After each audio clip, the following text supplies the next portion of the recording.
Kubor ka Batesi TV. Lawan ra siya da ka Orange Nissan Lumso po near Fire Brigade Shillong. Ringkat bat ka net foodish. Ordar mapi. Nginwan ra mangi hakerdog ying jongpi.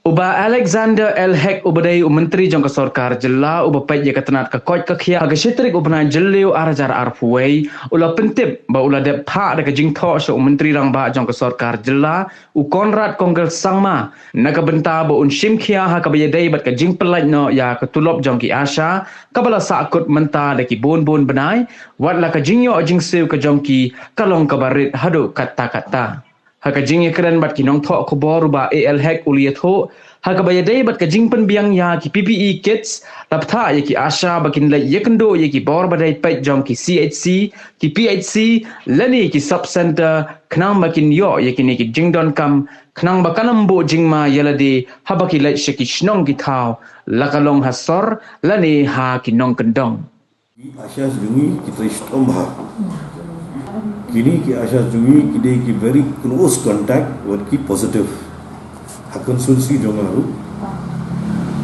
yang kejeng di sam yang kini ki essential commodities yang ailing ba ki Asha pun poi yang kini dijeng ki badon ki isolation kita istomba ki Asha tinggi sutu walai kendu ru bat ki Meghalaya Asha Association 8 i yang akan digejenge ngalada Thoh yang isti bangalapan pau sya uchi minister halor yang digejenge kebagi Asha ge gendu ban ngide ban address yang digejenge kajoki tiga baide pada yang PPE nada gadan kanu ka kinu ki Asha ge batri ha kinu ki health center ada gede rural dia gede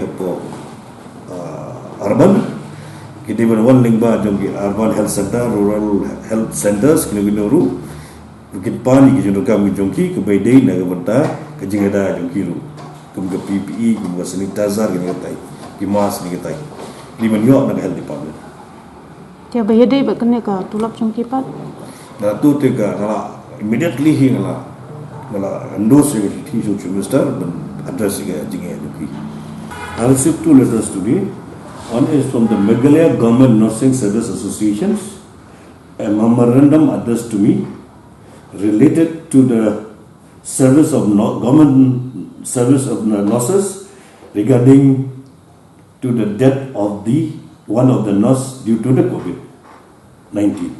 Another letter we received is from the Myntri Integrated Territorial Organization, which is addressed to me for the inquiry into the pregnant staff nurse untimely death due to COVID. So I have already send this letter immediately to avoid any kind of unpleasant things. Okay, an injustice to the letters. I have told to act swiftly to address these important issues without delay. Right? As the responsible department, as a health department, and the government is our bounded duties